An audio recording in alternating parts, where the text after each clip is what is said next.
What's going on, everybody? Welcome to Gunzpicks College Football Preview Show, episode number 7, where we break down every single major conference in college football. I am your host with the most point guard of podcasting, the self-proclaimed CFB GOAT, Gunzpicks, and I am joined with a very special guest tonight that's going to help me break down the conference, the ACC. With me here, you see him on Wager Talk, you see him on the Hustle Pod, you see him all over Twitter at Top Flight SI. You're going to go check him out. It is Adam Trigger. What's going on, my friend? How you feeling? What's up, Guns? I feel good. I wore the hat of the sponsor, and then you show up with the Pitt hat, which is awesome, by the way. It's a great looking hat. Solid hat. I don't know if that's like some foreshadowing here, as you know, to a team that you're high on this year, but sick hat regardless, right there. It may be, or it may be the only ACC hat I own. Actually, I have a Florida State one too. I didn't put that away. I every time I go through a conference, I'm like, I need this hat. I need this hat. I need this hat. I gotta add a little bit to my collection over here in the Gun Studio. But we're here to break down the ACC. Whether you watch this now, watch this later. This is sponsored by Viva Tequila Seltzers. Viva Tequila, 4.5 ABV, 0 carbs, 0 sugar. It is great for the summer. It's great for the fall, and it's great at all seasons to go along. Go check them out at vivaseltzer.com or at Viva Seltzers on Twitter. But we're here to break down the ACC here, folks. And I like to get the music vibe going a little bit for the college football here. This conference, to me, out of all the ones that I've broken down, probably the less interesting conference out of all of them. A lot of bad teams in this conference, but there are a lot of good teams in this conference that could make a push here in the college football playoff situation, especially at the top of the roster. But we're going to start this off here with the smaller, lackluster teams on this one. The Virginia Cavaliers coming off a 3-win season, 1-6 in the conference, 13 returning starters, 5 on the offensive side, 8 on the defense. Tony Elliott, former OC for Clemson, back for his second year. Charlottesville, Virginia is the spot 34 toughest schedule. Over and under 3.5 wins on the Cavs. What are your thoughts here, Adam, on Virginia? So some of these I'm going to have more thoughts on than others, just at this point in the year, more that I've sort of got like a strong position on and whatnot. But my thoughts are this: my friend and yours, AK, is obviously he's from down there. Huge Virginia fan, and if he tells me that this team's going to be god awful, I gotta agree. No one knows Virginia football as far as the people I know as good as him. And I'm wondering, Guns, I guess I'll kick it back to you. Are they the worst Power 5 team in the country? Because I think they could be. That's sort of my take. I actually think that this could be the worst Power 5 team in all of college football. Agree, disagree. I think they're finishing last. They that season win total as low as even seems a little high. Yeah, that's my take. I mean, just by the win total itself, yes, I think the books also believe that they're one of the worst teams, if not the worst team in P5. Yeah, not to look forward to on this one at all. I mean, if you want to break this team down, I could do it for you right now, unless you got anything else to add on this lackluster team. No, I really didn't spend a ton of time on Virginia because I really feel that they're going to be so here's the problem. And I don't bet a ton of futures. I do have a couple to share on this show, but once I sort of agree with the market on a team. So in this case, Virginia, I think they're going to be bad, but so does everyone else. Right. So it's for me here, the only value is probably going to be finding spots where you can back Virginia.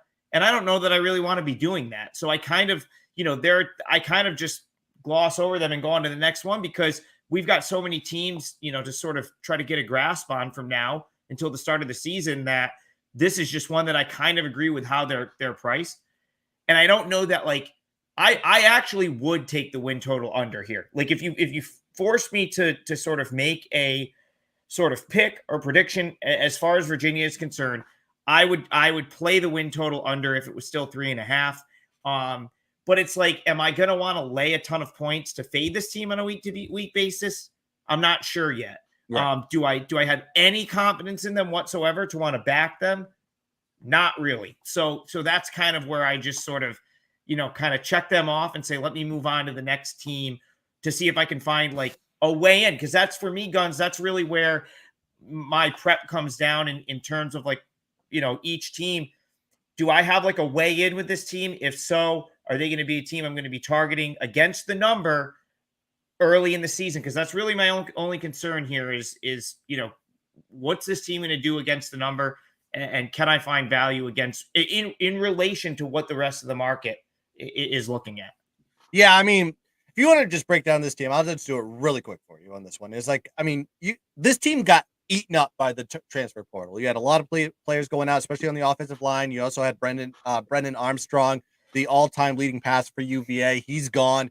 He's gone and transferred. He's gone to another team that we're going to talk about here in a little bit. But they go and the FCS to go pick up Tony Muskett. If you don't know who he is, he played for Monmouth. He had a 51 touchdown to 16 INT ratio in his career at Monmouth. I don't know if FCS and FBS can really transfer up to that level. I guess that's to be seen. They lose their top running back, who was Armstrong, the top rusher anyways. He's gone. And they do pick up a solid transfer from Clemson, 5.2 yards per carry. Upgrade, yes. But this team is just not that good, especially on the offensive line. Most of the transfer portal guys went and left from the line from last year, so they're basically starting this young offensive line that has just got question marks altogether. Defensively, they lost their two all-conference DBs from last season. They go and they pick up a couple transfers. But this is going to be a downgraded unit. Defensive line is probably their strength. This was a team that had 30 sacks last season. But they're really deep on that one. So if there's any positives of this Virginia team, it's probably on the defensive side rather than the offense. But looking at this thing as assessed, tough schedule. They have to go on the road to Maryland, to UNC, at Miami, at Louisville, at UNC, NC State at home. They also have to play Tennessee on a neutral field. I was like, they got the toughest schedule ever. I was like, they're just unbackable as far as win losses are concerned. I don't disagree with you on the under on that one as far as a lean, but there's nothing I'm going to be playing. It's more of like, this is what you do with this team.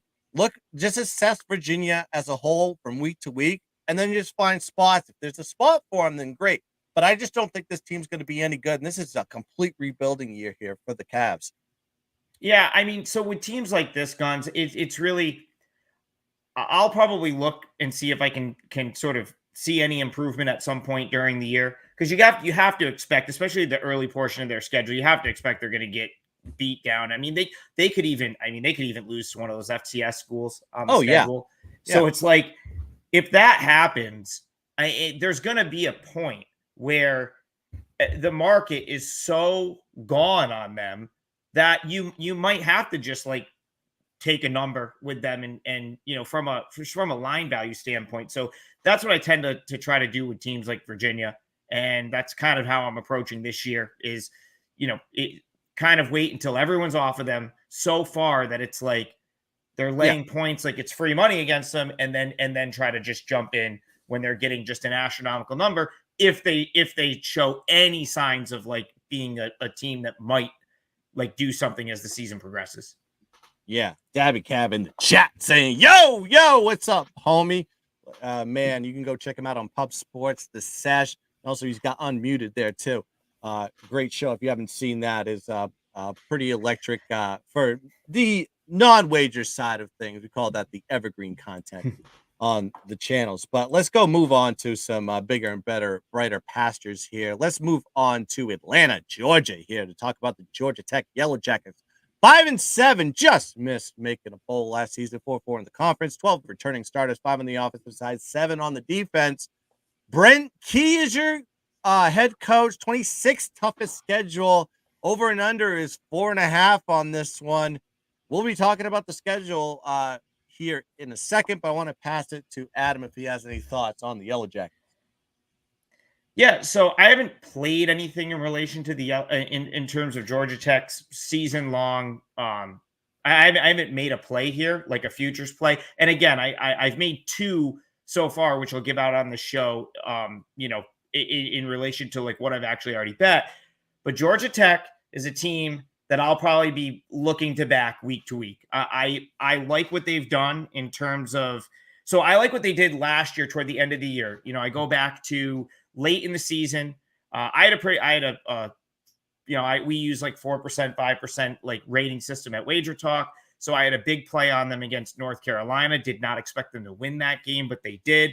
And they just, in general, they impressed me toward the end of last season. They're a great example, Guns, of a team that, like if you remember early last year, the market sort of was like, we're all done with this team, right? Like almost like Oh we were yeah. just talking about with Virginia, where um, they were left for dead from a betting perspective of like anyone wanting to have anything to do with them, and they actually became a sort of a nice wager against the spread. If you go back to like middle of last year, they started to cash some tickets. And again, that's really the only concern for me is, can this team potentially cash tickets for me? They have I mean, they've got a decent amount back. And I think the schedule, which I know you're going to sort of go into in a second, like sets up okay for them. Like there's a game against, Boston College. They come off a bye week. That's a home game. I think Syracuse, a team that I'll talk about in detail, that's one of the ones I'm going to go into more detail with. They're in an okay spot against them. So the schedule might not be horrible for them, but more importantly, Guns, the schedule might set up where teams they're playing are in disadvantageous spots. And that's what I kind of look for a team like that I may want to try to get involved with week to week. I could see Georgia Tech being a play in quite a few situations this year.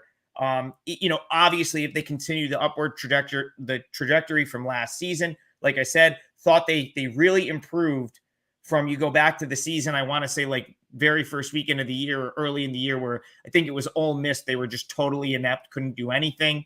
I actually don't mind this Georgia Tech team. I'll probably, again, didn't make a play here with them from a season long win perspective, but they're definitely one of the ACT teams that I have an eye on in terms of like maybe wanting to bet them. And we'll be looking for spots to jump in with the Yellow Jackets. Yeah, I think when you look at this team overall, at least what I was seeing, I was like, you have a lot of guys that left the program. You have a lot of guys that hit the transfer portal, but they did the same thing and got some talent as well. It's like, I mean, Jeff Sims, he goes and leaves for the transfer portal at quarterback.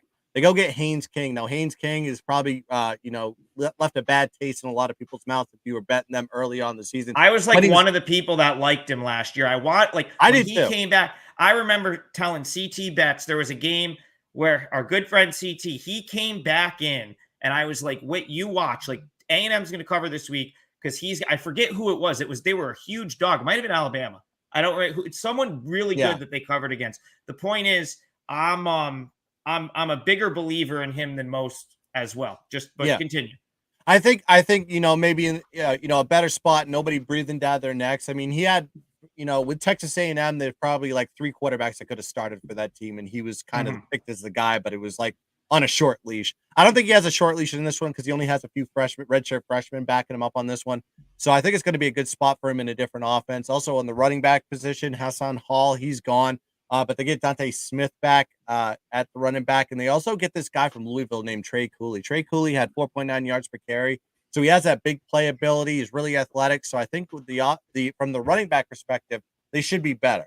Wide receivers, they do lose their top 3 receivers, but that's not that means nothing to me when you're talking about a Georgia Tech team. They do add 2 transfers from big programs from UGA and Bama, so I think from a unit perspective, they're going to be a little bit more talented and athletic. Offensive line, they allowed 39 sacks last season, so they have to improve on that one. 10.2 sack rate on that one. 4 starters do return, and they had a few transfers. So I think overall they'll be more experienced and a stronger unit. So offensively, I say upgrade from last season. Defensively, they had 28 sacks last season, 10.7 sack rate. They gave up 4.5 yards per carry to their opponents. They get their top 3 tacklers back. I'm sorry, they get them. They're gone, but they get 4 out of 7 back on the team. Defensive line, they do beef that one up with a couple transfers from Clemson and UCF. So overall, the depth of the pass rushers should be a lot better on this one. And they lose their top 2 guys, all conference linebackers. That's going to be a setback for them. One started back, but they do pick up a couple transfers. So that's going to be a unit to watch to see if they get any good molding and development with the linebackers. D-backs, 3 starters are back from last season. This group is solid. They were 33rd against the pass last season, and they're bringing back more experience. Plus, they add a transfer from Texas that has a lot of starting experience as well. So I think it's going to be a better unit from the passing defensive perspective. So that's going to be their strength. So brand new offense, but I'm not worried about with the replacements going in there. The defensive pass rush is going to be something that they're going to have to beef up on this one. I think that's going to be a problem for them, but luckily they have a good secondary to stop the pass. Tough games on this one. They have to go to Ole Miss. They play a neutral game with Louisville, at Miami, UNC at home, at Clemson, and they got UGA. Very tough schedule for them.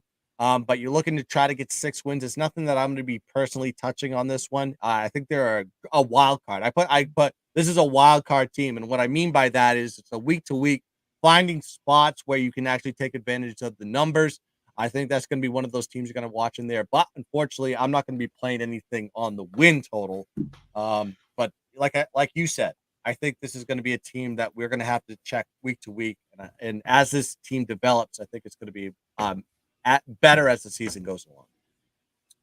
Moving on to the next game, next team, we're moseying up down the road to Blacksburg, Virginia. We're going to Hokie Town, Virginia Tech, 3-8 last season, abysmal season for the Hokies, which is supposed to be a football program, football school. Not anymore. 1-6 in the conference, 14 returning starters, 7 on the offensive side, 7 on the defense. Brent Pry in his second season in Blacksburg. He gets a favorable schedule overall, 64th in the country. His over and under is 5.5 wins. What are the book telling you? Are they going to a bowl? Are they not going to a bowl? Adam, do you have any thoughts on the Hoax? I got to be honest, Guns. This is probably I probably have the least opinion on Virginia Tech of any of the teams in this league. So, in the interest of like time and not wasting our viewers' time, I think they could be better than last year. But again, this is just we'll get to the ones that I feel strongly about coming up here. But I'll kick it over to you. This is probably the lead of any team in the ACC. I probably have the sort of least, opinion either way right now on Virginia Tech. That could change as we get sort of closer to the season. But right now, it's like they look like a team to me that's going to be better than last year, but I'm still not like sort of sold on them. So I'll have to kind of figure out what I'm going to do with them. But it was a quickly move past them when I was doing my ACC work. Yeah, I'm with you on this one. I didn't really have an opinion on this one. All I know is that the offense is kind of it's still in question. This is a team that had 19.4 points on average last season, and it wasn't. Everybody thought Grant Wells was going to come out of Marshall and actually do a tremendous job for them. Didn't really turn out that way, to the point where I think he's going to lose his job to this Baylor transfer, Tyrone Drones, and he has that dual threat ability that ability that the Virginia Tech Hokies really like and show when their offense excels. They have a dual threat back there to make the offense happen. They do lose their top 2 rushers on this one, but nobody surpassed 500 yards, so that doesn't really mean anything to me. They do have a top FCS transfer from NCAA who had almost 1,400 yards last season. So maybe this is an improvement, but you never know what the transition is from FCS to FBS. They do lose their top wide receiver, Caleb Smith, and Caleb Smith went to Notre Dame, and then he just decides to medically retire. So I, as a Notre Dame fan, oops, we lost out on a wide receiver. But they do go and they get the top wide receiver from ODU and Ali Jennings. He's coming off of back-to-back 1,000-yard seasons, and they also get a guy that almost got 1,000 yards last season from Middle Tennessee, Jalen Lane. So I think maybe they'll have some improvement here on the wide receivers perspective. 3 starters return on the offensive line, but they'll be starting 2 freshmen, so there may be a downgrade there on the protection. Defensively, they held their opponents to 371 yards last season. Their top 2 tacklers are gone, but they bring back 5 out of their last 7 top tacklers from last season. I think with the defense in this one, Brent Pry running the group. He has experience as a DC. That's where his pedigree comes from. I think he'll be able to improve that defense as he grows as the head coach there. But I'm not really sure. There's a lot of question marks on that one. They had 4 close losses last season, so they do play competitive football altogether. What people forget, they lost 4 by 7 points or less and only won 1. in that perspective. But their schedule, they have to play Pitt at Florida State. Um, they do get lucky and they do avoid Clemson, UNC, and Miami, so that is a positive for them. And I think the book is right on this one. I was like, this has the potential of being a Yeah. bowl caliber team, but we don't know if it's. I don't know if it's 5 wins. I don't know if it's 6. I don't know if it's 7. And I'm not going to play it because I think the number's right on this one. It's just going to be a pass for this one. Maybe opportunities down the road to take the Hokies, maybe at home when they're an underdog or something like that. But that's probably where I see. Well, yeah, Guns. I mean, there's going to be that's a kind of the overall sort of feeling I'm getting from a lot of these ACC teams is they're based on how the schedule plays out is probably going to determine like where you're going to play. So even, let's say you know we'll get to Florida State and Clemson in a minute. Let's say you've got them rated way above everything else, and Virginia's sort of the doormat, right? Like they're like the clear bottom team. I mean, there's going to probably be from 3 to we'll call it 11. Yeah. I mean, it's like there's going to be scenarios where I think you could find spots for all of these teams, and it's going to Right. It's just going to be totally contingent upon like where the market is in relation to a specific team. So like Virginia Tech, again, you're talking about a lot of teams that you just were saying 5 wins, 6 wins, 7 wins. Yeah. For me, it's just going to depend on what everyone else thinks about them because I feel like a lot of these teams are in that same boat. And so if one's starting to get perceived as a 8-win team, I'm probably going to go against them. If one's starting to get perceived as a 2 or 3-win team, right, I may jump in because I think that's how the mediocrity in this conference outside of the top 2 is. I think it's like there's going to be ways to play off of it all season.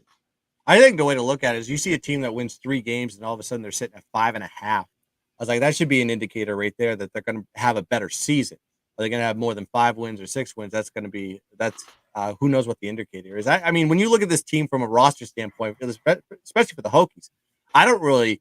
If I was just a John Q public bettor, I probably wouldn't look at the Hokies really highly as having a successful season. But when you look at their schedule and everything, I can see this team winning 6 or 7. But it's just I don't know. The quarterback situation kind of scares me, and that really changes things. If the offense can't score points, which was an issue for them last season, I'm not going to be backing this team a lot. But moving on to, I think a team that we both like, and we kind of alluded to it here this afternoon, Boston College Golden Eagles. 3-9 season last in 2022, 2-6 in the conference, 15 returning starters, however, 9 on the offense, 6 on the defense. Jeff Hafley is your coach. Chestnut Hill, Massachusetts is the spot. They have a favorable schedule here, 70th toughest in the country. Over and under for them is, yes, 5.5 wins. I'll pass it to you, Adam. Are they a bowl team or are they not a bowl?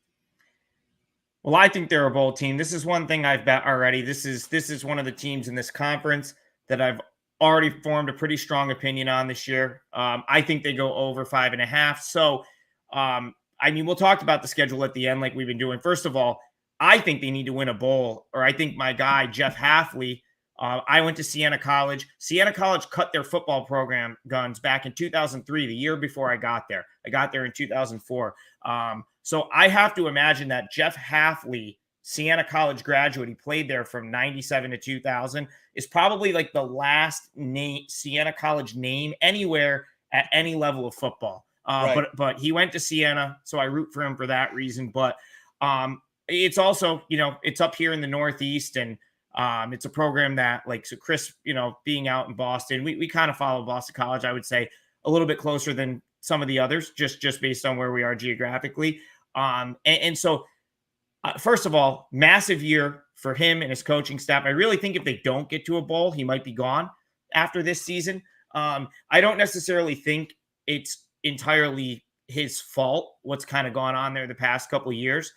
He had a quarterback in Dracovic that kind of struggled to stay healthy. But really, the big issue last year was the offensive line just dropping like flies, one after the other, to the point where they were a running team that couldn't run the ball because they had no offensive linemen, or at least no healthy offensive linemen. There was a point sort of, coming about week 5, week 6 last year where I think they were missing their entire offensive line. If not, they were really it was really close, to missing their entire offensive line, and they couldn't run the ball, right? And that was kind of what that offense was supposed to be, right? Like Pat Garwo, you go 2 years ago, he had a great season, and Right. they kind of came back. The offense was going to probably revolve around him, having another big year and being able to carry the ball, and he couldn't do that because he had no offensive line. So just off, like right off the bat, like the offensive line should be healthy. Well, at first, healthy. Right. Second, they should be better because it's like a lot of those guys going into last season were like had some experience. So it's not like you've got like a new offensive line. In my opinion, they're experienced enough.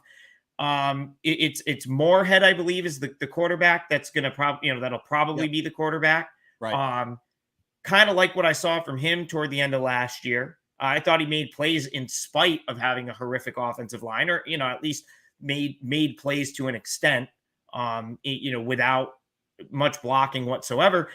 So all of that tells me that, and the kicker here is you go back to what Halfley did in his first year, which is pretty impressive. Like he kind of way overachieved, I think, that COVID season, which was his first season. So, Right. I feel like they can do that. At least this team, this program is potentially capable of that. But I like so they bring in, it's Trzynski, the guy that used to be the Browns. Well, I think he was the Browns head coach for like a year. I think he comes in on the offensive side. So it's He like, Yeah.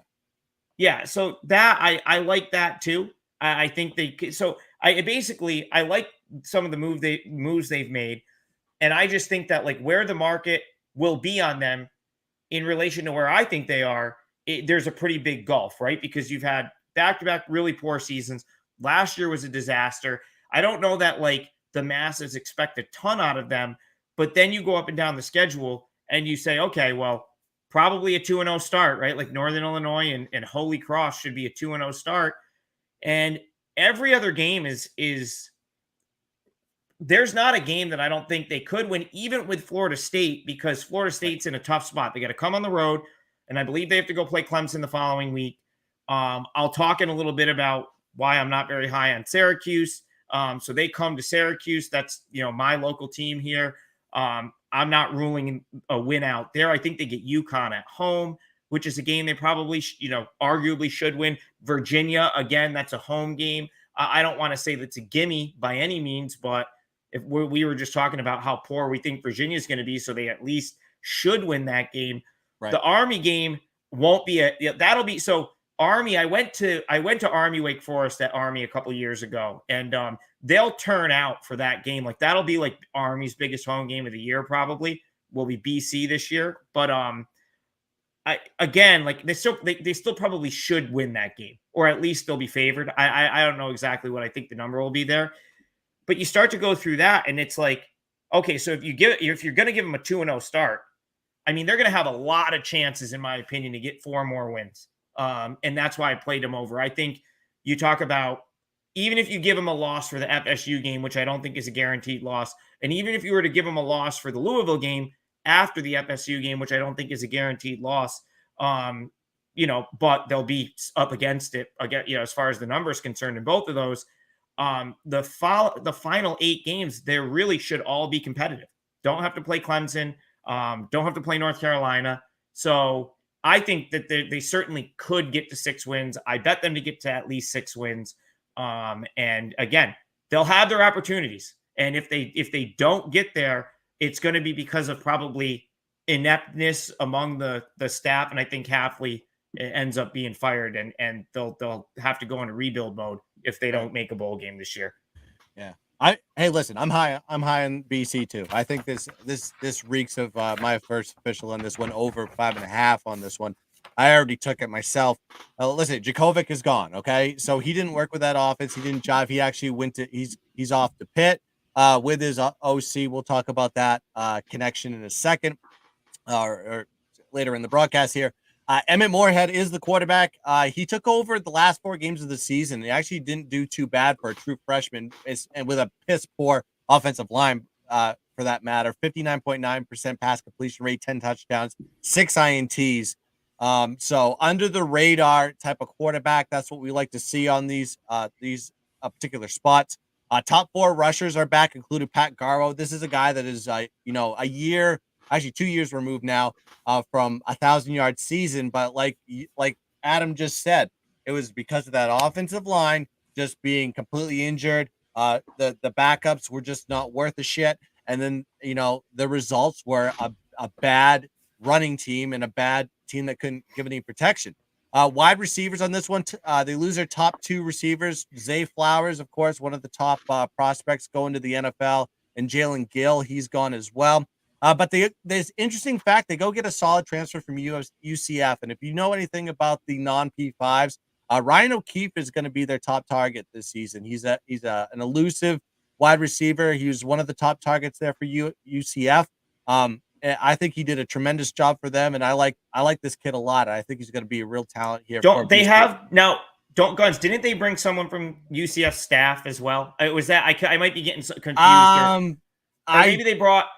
Was it the bat? Do they bring the backup quarterback from UCF as well? I think someone is on there. I think they have another. For some reason, I thought there's they had another. guys. There's another one from UCF. I can't remember. I don't have it in my notes here, but I think you're right on this one. The one that just stuck out to me, I just put notes here about Ryan O'Keefe because I remembered watching him play. And so that guy really sticks out to me as a guy that, even though they lost Flowers, I think they're going to be still fine on the wide receiver end. And of course, Emmett Morehead is an upgrade at the quarterback, in my opinion, too. And then you mentioned the offensive line on this one. When you talk about the offensive line, this is probably going to be one of the most improved offensive lines, not only in the conference, but maybe in the country. All five starters are back for them. All of them have starting experience. Plus, they go into the transfer portal and pick up some depth, what they desperately need. This was a team that only allowed 2.7 yards per carry to their running backs last season. 46 sacks, 10.5% sack rate. This is going to be a team that is not going to give up a lot of sacks. As long as they stay healthy, not going to give up a lot of sacks. This team is going to be open up the running holes for Hafley's offense. I think this is going to be a much improved offense than last season altogether. I like the offense for BC. Yeah, and defensively, like Hafley's a defensive guy, and if their defense actually, all things considered, was not horrible last year, especially when you consider that BC was so bad at moving the ball that their defense was almost always up against it, almost always on the field more than their opponent. So it could be a snowball effect where if Boston College can move the ball a little bit this year, their defense isn't put in just horrific situation after bad situation. And, because again, all things considered, I thought their defense was admirable last year, just kind of hung in there. I mean, it could have been a lot worse, like, for them. I think they hung around in a few games that I was just like the Syracuse game comes to mind toward the end of the season. Probably deserved to win that game. Think they kind of just lost. They fell apart late. I want to say, I think I had BC in that game and they covered, but they lost, but they led long stretches of it. So, I just think we're going to see an overall better team, and it probably gets them over their win total. But again, offense should be better. Defense should be better. BC, in my opinion, is going to be better. Yeah, you mentioned the defense. This team held as much time as they spent on the field, 379 yards, 4.4 yards per carry to rushes, 59.9% pass completion rate, 26 sacks. 4 out of their top 5 tacklers are back. Defensive line looks solid. They had a transfer from Michigan as well. They're going to be really solid. 2 out of their 3 starters are back on the linebackers, including their top tackler. So they got the leadership there. Only 1 starter back for the D-backs. They do bring in 2 FCS transfers. So there'll be a little bit of a downgrade as far as the coverage is concerned. But I think spending less time on the field will help this defense a lot and bring those numbers even if they stay above par. This team is going to be good. You talk about the schedule on this one, favorable that they get Florida State at home, no Clemson, no UNC. Their road games are Louisville, Army, Georgia Tech, Cuse, and Pitt. So looking at that, that's pretty favorable too. So I see when I keep going up and down the schedule, they should win 5 to 8 games, not including any big upsets altogether. I know that's a big range there, but they got a better offense. Their defense has potential with that weak schedule. I think this is a bowl team, and I think they get 6 to 7 wins on this one. So I like the over on this one for BC as my first play, and it's full alignment here with the trigger as we cock back and fire the shot across the bow. Let's call it over 5.5. We don't like it. We love it.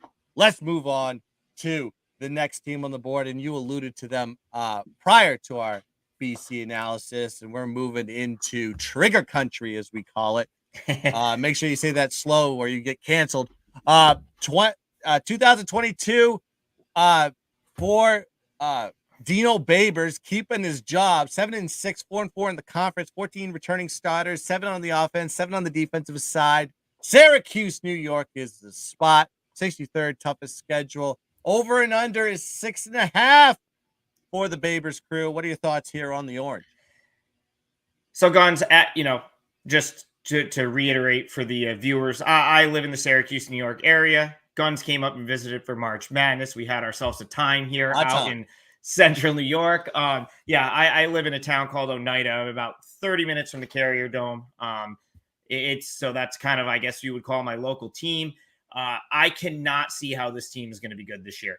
And here's the problem. So last season, let's go back to last year, the 6-0 start, everything sort of went their way for that to happen. Just right off the bat from like the opener at home, beating Louisville as an underdog. And then we find out Louisville's not that good. The win over Purdue, which was a game that they really, an awesome game. And it was sort of, the lead changed hands like 4 times in like the last quarter after being like a 6-3 game the whole game. Right. But that was at the Dome, and just again a game they probably could have lost, but they got the job done and won. I was at the NC State game last year. I remember like loving Cuse in that game, and kind of like getting the news early in the week that Leary was probably out. And then it was like, no, he's going to play. And then at the last second, he gets scratched. Literally, as we're walking into the game, I'm like walking from the tailgate to go to the Dome, and it's like official, he's out. And NC State couldn't do anything. Literally could not do anything in that game. So 3 of the first 6 games, the three games that really mattered in that stretch, I just feel like they got all the breaks. One of the other early ones was Virginia. They end up, I don't think anyone knew how horrific Virginia was. And Syracuse actually struggled with them. It took like a late field goal to win that game. And Syracuse is a pretty big favorite. I went down to Clemson last year for the Syracuse-Clemson game. And it was an awesome game. Syracuse probably, they had their chances. Like they had a double-digit lead in that game. They played as good of a game as they could have played all season. And I remember sitting there, Death Valley, in the stadium, thinking, man, Garrett Schrader's taking an absolute beating in this game. He just keeps getting hit. And these guys, it looked like they were getting manhandled by Clemson. And I was like, at what point, you had Tucker left the game for a period of time, and now he's no longer with, he's in the NFL. Mm-hmm. And then, of course, after that Clemson game, the wheels just fell off. And I ultimately think that's going to be the problem this season for Syracuse, because they just don't have the depth to withstand the season, similar to the way they did last year. Now, where I think it's going to happen is the stretch that they go. So we have Clemson at home here. Big deal up here. It's the game everyone's already bought tickets for. It'll be a sellout, obviously. That's like the 4th game of the season. So 4th or 5th game of the season. It's like late September. Fifth game of the season. It's right after. And we'll talk about Clemson in a little bit. I think they could potentially go undefeated this year. I mean, they're obviously. Oh, yeah. I don't know that we have a chance. I mean, granted, Syracuse did win that game as like a 24-point dog back, and I think it was 2017 when they were given zero chance to do so. And they've played Clemson extremely tough, including last year down in Clemson. But let's call that a loss, or at least at the very least, a very physical game. They then have to go on the road to UNC, Florida State, Virginia Tech, all in back-to-back weeks. They get like the quasi-bye for Virginia Tech, where it's like it's on a Thursday, so they get a couple extra days. But man, like if you're ever going to get like battered, that's got to be the stretch where, and this is where I have think they probably go under the win total, because Clemson at UNC, at Florida State, at Virginia Tech, even if you have results there, decent results, like maybe you cover against Clemson, or maybe you pull off one of those wins. They're going to take a beating in those games, especially with them being in consecutive weeks. And then you're going to get to the end of the season in the games that you're quote unquote supposed to win against the BCs, the Pitt. So I think it goes BC, Pitt, Georgia Tech, Wake, all teams that it's like, I don't know that there's a win in there for Syracuse, at least not like a gimme win by any means. And I don't even think BC coming to the Dome is a gimme win. That's what we just talked about it with liking BC. And then, Pitt, I don't have a huge opinion on them, but that's good. They're certainly not a game that you can circle as a win. Georgia Tech, Wake, I just don't see where the wins are coming from Syracuse this year. And unfortunately, Babers is probably going to get fired. And that's a little bit unfair, because recruiting and winning in Central New York is really, really difficult. Very. It's just not a play. And now that you've got the portal, which they lost guys to the portal, of course, losing Tucker doesn't help to NFL. Matthew Bergeron was their best offensive lineman. They lose him. So, man, and Schrader's a playmaker, but the guy he puts himself in harm's way too often. Right. And you can't do anything for your team when you're on the sidelines. I think it ends up being a total sort of rebuild type of year. I think you see Del Rio Wilson in there getting his reps. And who knows if that means the end for Babers. I don't think it should. I think that's unfair, because it's really hard to win in Central New York. And he got this team to a top 15 season a few years ago. Right? I literally think they cracked the top 15. And then last year at 7-5, is still pretty impressive, considering they had to play a ridiculous schedule second half of the year and had so many sort of injuries or guys playing through injury. But man, I don't know if they end up in a bowl game this year, Guns. I'd be willing to say, I'd be willing to guess that they don't. If they do, it's probably 6-6. So, yeah, I'm willing to sell the orange, just not high on this team this year. Yeah, when I look at this team, I see that 6.5, and initially when I started going through there, I was like, well, they got Schrader back. They did lose Sean Tucker, but they got this LaQuinn Allen, who's a real solid athlete, 6.7 yards per carry last year. So the kid has potential with a higher workload. We'll see. But the key thing with this one is under Babers, he's never finished a season with the same quarterback. Okay. He's always got a quarterback hurt. That makes sense when you play in a dome, you play in that turf, and you play that aggressive ball with not really the greatest offensive line. And you talk about Schrader taking hits last year. That made sense. This kid is injury prone.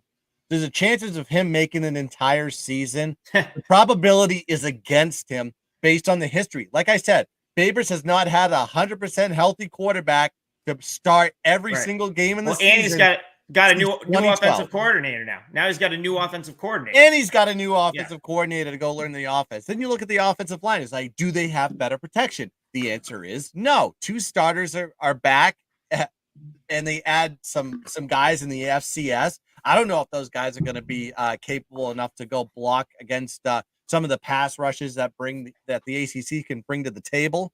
And then you look at the defense. Granted, the defense should be okay. 7 out of their 8 top tacklers are back. Defensive line, they only lose 1 starter. And then you look at the linebackers.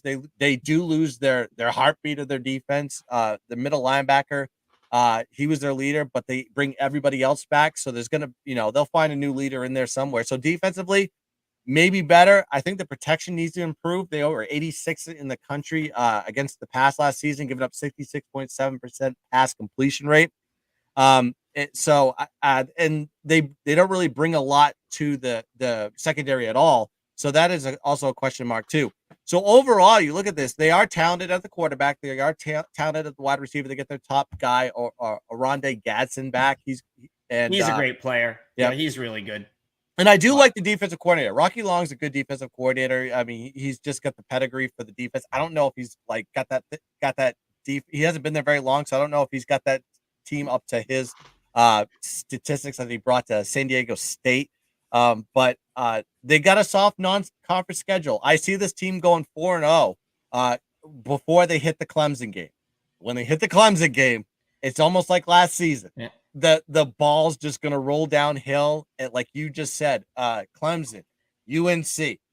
And UNC will be off a bye, by the way, when they go into that game. And they got at Florida State back to back. Yeah, and Yeah, the trip to Purdue won't be a gimme though. I mean, that'll be especially No. like just because I know Cuse is prone to a poor road performance. Like that won't be a gimme. But yeah, I don't know, man. I obviously like the team I watch closely, and I just now the saving grace could be the defense because they really played their tails off defensively last year, right up until the bowl game. I went down to the bowl game at Yankee Stadium, and like half the offense decided they weren't going to play, and it was Yeah. just straight running around like just trying to make plays. But the defense Scared to death. around kept them in it, so we'll see. I mean, obviously, like just being from the area, someone that goes to quite a few Syracuse games. You hope they're good, and it was really fun when they were good last year. But I just think they're up against it based on how the schedule plays out Right.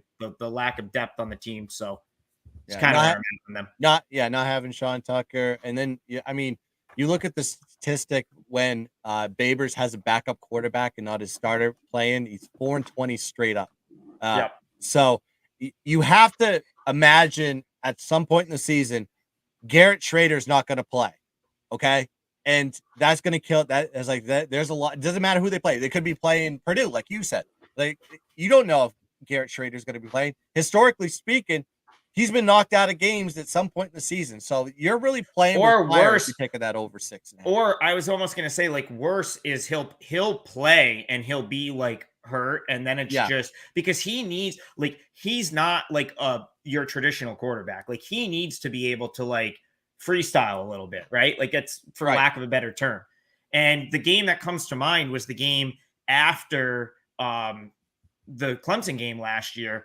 Like I mean, they had Notre Dame at home, and I mean I was willing to just like bet anything that Notre Dame was just going to destroy them in that game. Yeah. And it was a huge deal up here. Everyone was like all in on Syracuse at that point. Just played Clemson tough, 6-0, tough loss. A lot of people thought they should have won, and Schrader was nowhere near 100%, and it was just a total abomination. So I think I took Notre Dame that game. That's when an yeah, undervalued Notre Dame. I was like, I think that's like, if it was last season, that's where Notre yep, Dame was just playing like shit the first half of the season. terrible, Kind of turned stuff terrible. around. Yeah. Yep, Yeah. that I that think they was turned it around. that was probably the turning point for Notre Dame It being might have been ranked that last game year. or the Yeah, UNC game. I can't remember which one it yeah. was, but it was like one of those games where they kind of figured things out and they started rolling. But anyways, moving on to the next team. We've talked enough about the Orange. We've talked enough about Syracuse, New York. We're gonna move on to Winston-Salem, Tobacco Road, and we're gonna be talking about the Wake Forest Demon Deacons. 8-5 season last year, 3-5 in the conference, 11 returning starters, 5 on the offense, 6 on the defense. Dave Clawson in his 10th year with the team. Probably this is going to be his if he's able to pull off a good season on this one, this will be his masterpiece because they lost a lot. 44th toughest schedule, over and under is 6.5 wins. Big drop off from last season. No Sam Hartman because he's joined my guys at Notre Dame. What are your thoughts here on the Demon Deacons, Adam? So I love Clausen. First of all, I mean, they should be like Wake Forest should never have been this good, right? Like what he's done at Wake Forest is so like like he doesn't get enough credit for it, in my opinion. Right. Like the fact that he's gone there and he's been able to win is just and the rate has that he's been able to win, and the fact that like Wake Forest almost gets talked about as a contender in this conference is just a insane and a total credit to like what he's done. My concern is the quarterback, right? Like Hart, because this defense hasn't been very good. No. And, I mean, in theory, they could potentially take a step forward this season from like an experience standpoint. But man, like their schedule does not look very easy. Like what the way it not so much like, I mean, on paper, as much as it's like the way it's going to play out, like they have a kind of a tricky schedule in terms of like the way it's set up after the first couple games. I didn't play anything here in terms of like a win total because I really don't know. So like you've got a lot of skilled players back, and who knows if it's like a plug, like Mick Griff's plug him in and they just roll. I would lean toward it not being like that. I think Sam Hartman is a special player, and I think he will be missed. They could be a little bit better defensively, but I guess I have some concerns with if their offensive line is going to be any good because there's some turnover there. So I don't know. Like I feel like I'm gonna want like this is another team where is everyone like still super high on them? And when I say everyone, I mean the betting market and how they start to bet them week to week. Because if the masses are super high on them and they're inflating Wake Forest from a market perspective, I'm gonna have to fade because there's just too many question marks with this team. And I think Hartman not being there is going to expose them a little bit. Whereas, like, it was like last year, oh, team would just carve them up, run right down the field. The last 2 years, like the game, I went to watch Wake Forest play at Army, and it was like, I mean, Army ran up like 60 something points in that game. And that Yeah, happened repeatedly. And Hartman just bailed them out every time. Right. And right. that was like kind of like what happened there. So I mean, if that's what we're going to get from Wake Forest again, and there's not a considerable improvement on the defensive side of the ball, I just don't see how Wake Forest can be like a team that is going to be one I want to get involved with. If anything, I'll be playing against them because I'll think they're overvalued from previous seasons. So it's kind of where I'm at in Wake Forest right now. Yeah, I think it's a weird. It's like you try to get into the public mentality about them. Is like, are they really going to hate Wake Forest because Sam Hartman's not there? Are they just going to love Wake Forest because Wake Forest has just been successful year after year after year? Whether they get 7 or 8 wins, and you see them at 6.5, I think that's kind of like you never know where the market's going to go in there. But we talk about the quarterback position. Sam Hartman gone. He went to Notre Dame. Mitch Griffiths takes over. He did well when he was in there. 71 pass completion rate, 5 touchdowns, 1 INT. Is the production going to suffer? Probably because Hartman was so vital to that offense. Top rusher is also gone for them. Justice Ellison.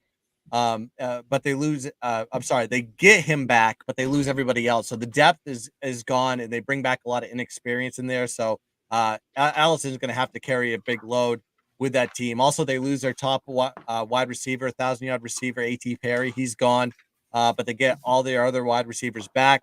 And a transfer from Tennessee. So, well, I guess we have to see with that offense. It's all going to be predicated on the fact that what Mitch Griffiths does.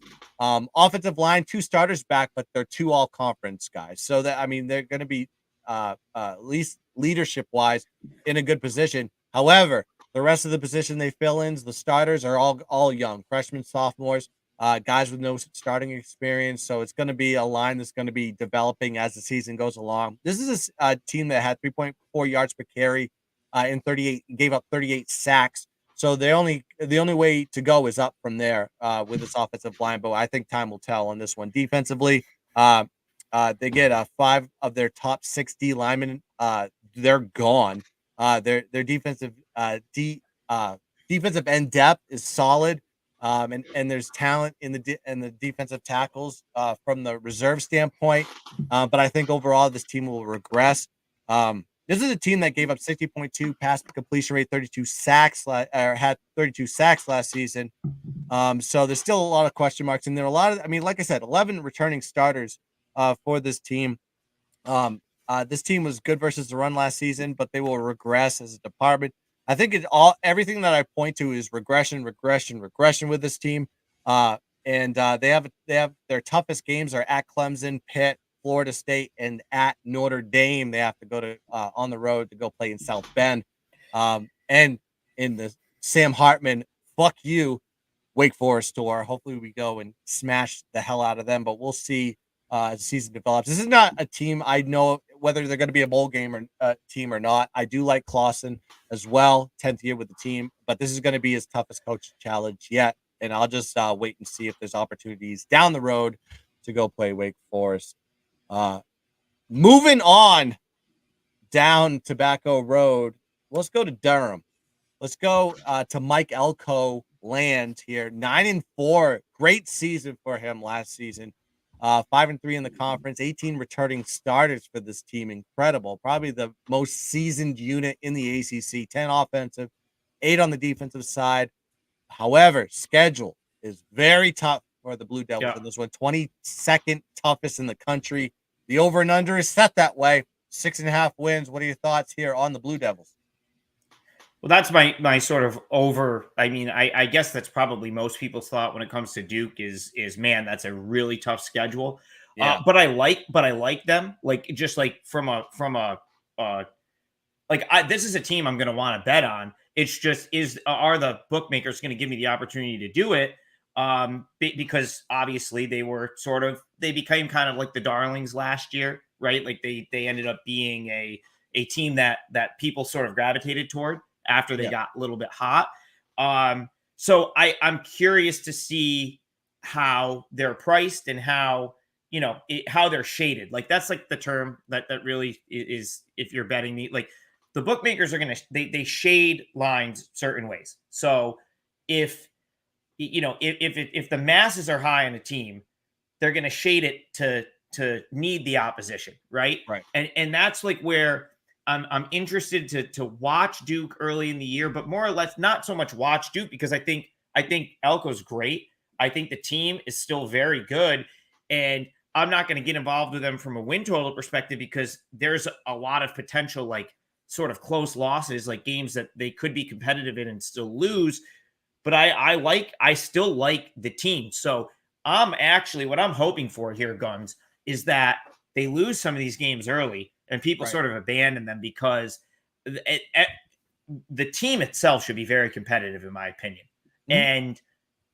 And they're, like I said, they're a team that people will jump off a team like Duke quick because they're not a football school per se. And so like Duke kind of like, I want to say, what was the game? Maybe it was the Pitt game last year that they pulled the upset in. I can't, or did they beat someone that they weren't like necessarily supposed to beat? It was either Pitt or Georgia Tech. I can't remember. I don't have the schedule in front of me, but Yeah, I don't either. last season schedule in front of me. But the point is, they had that result, and they became sort of like the square dog, if you will, right? And they were difficult to bet on because they were shaded in the wrong direction, in my Right, opinion.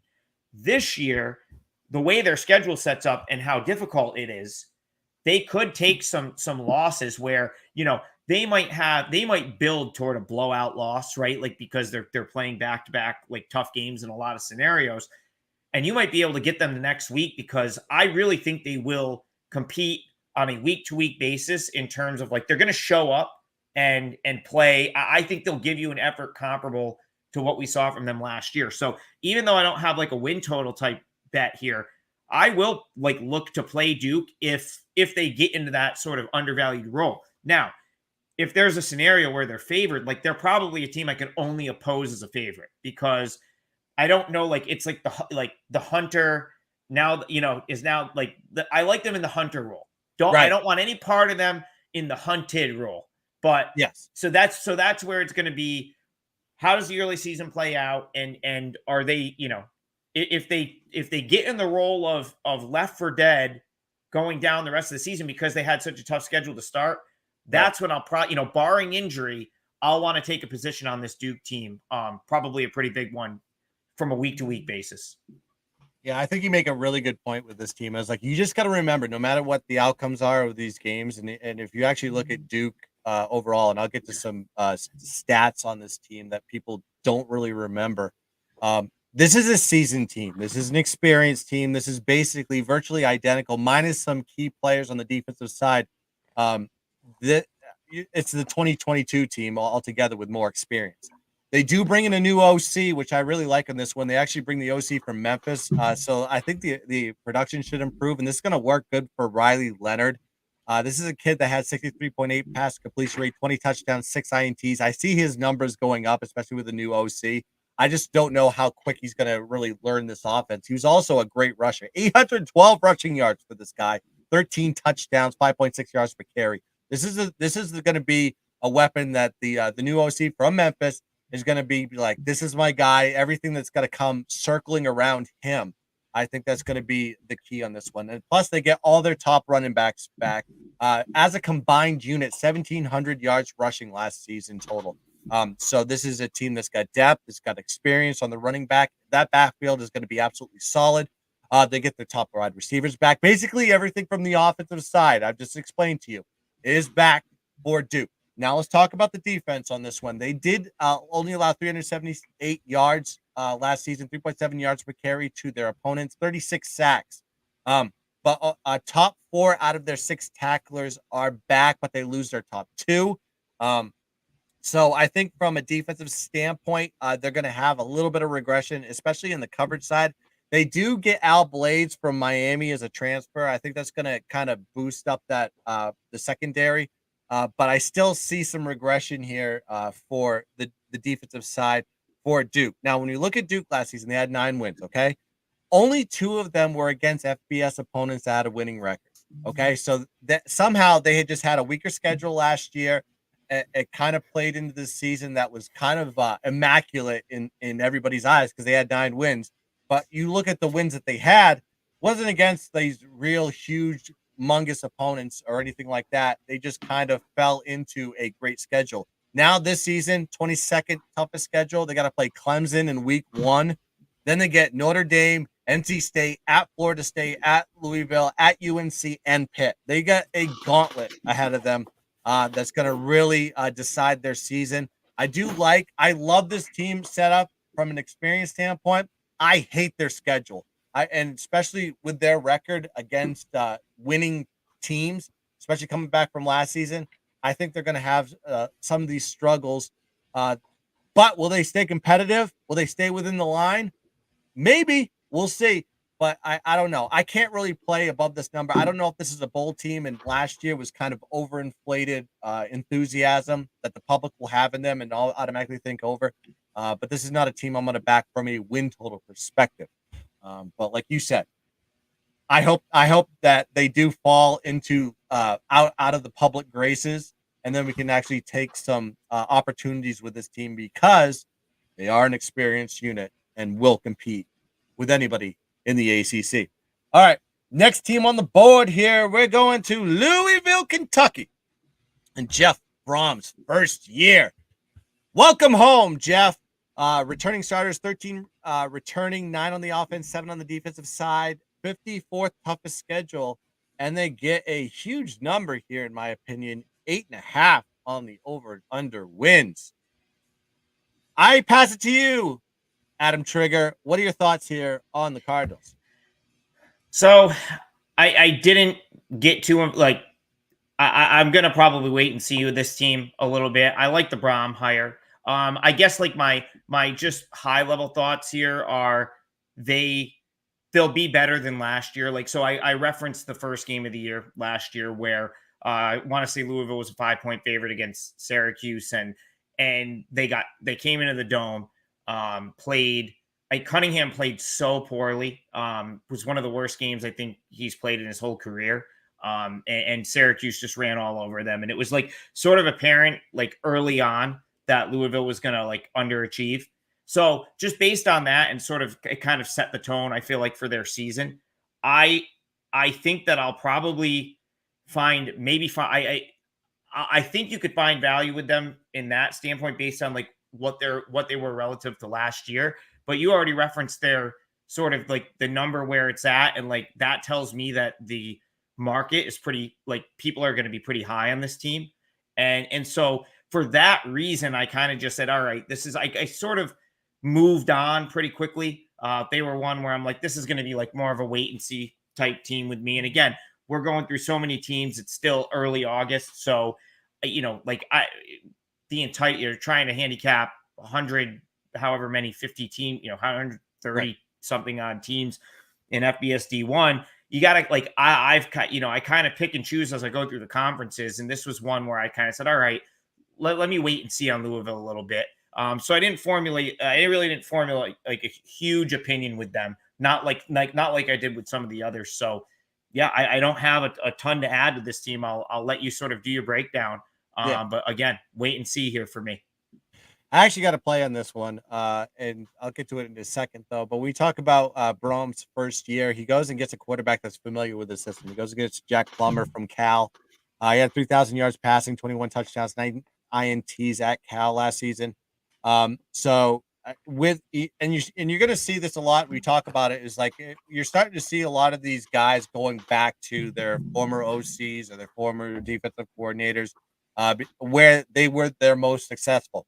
And Jack Plummer is probably trying to do this with Louisville under Jeff Brom, but I don't know about this one with the offense here.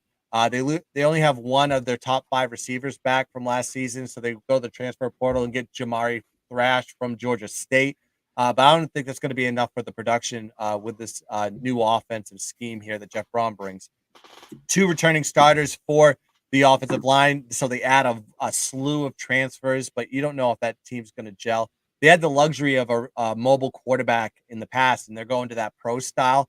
That is a tough transition for, especially for an offensive lineman. I mean, you really have to hold your blocks a little bit longer, knowing that the quarterback's not going to develop time for himself. Then you got the defense on this one. I think there's going to be a downgraded defense. They lose their top 2 tacklers. Their defensive line, they lose their all conference defensive ends that helped with a crazy pass rush that had 50 sacks last season, 13.8% sack rate. This was the strength of their defense. They do go to the portal and they pick up some transfers, but that it's going to be a downgrade overall. And then they lose their top cornerback in Clark. He goes to the NFL. They have 3 returning starters and they add a slew of transfers as well. So I mean the defense I think is going to be overall downgraded. Offense is just going to look a lot different, and transitioning to the new offensive coordinator is going to be a challenge. They're basically going to that Purdue style offense that they had in previous seasons. Last season they had 3 close losses by 7 points or less. So I mean, but this is a new team, so you got to really throw that out altogether. Tough games as well. NC State, Notre Dame, at Pitt, at Miami. They are reluctant that they don't have to play FSU, UNC, or Clemson.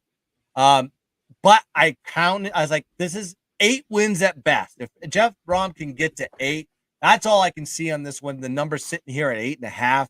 Give me that under, baby. I don't think this team's going to win 9 games at all. I think they're overrated. I don't like what Brum is going to be doing in his first year. He's building this team. Could he get there eventually with Louisville? We'll wait and see. But I think transitioning from that mobile dual threat style into pro style, I don't think it's a tough pill to swallow in year 1. It's going to take a couple of years for it to develop, in my opinion. So that's why I'm taking the under 8.5 on Louisville. Another team I like on this one going up the board here. We're going to the Wolfpack. Ow! 8-5 last season, 4-4 in the conference. 12 returning starters, 7 offense, 5 defense. Dave Doran in his 11th season with the team. Raleigh, North Carolina is the spot. 45th toughest schedule. Over and under 6.5 wins for the Wolfpack. Any thoughts here on Doran's boys?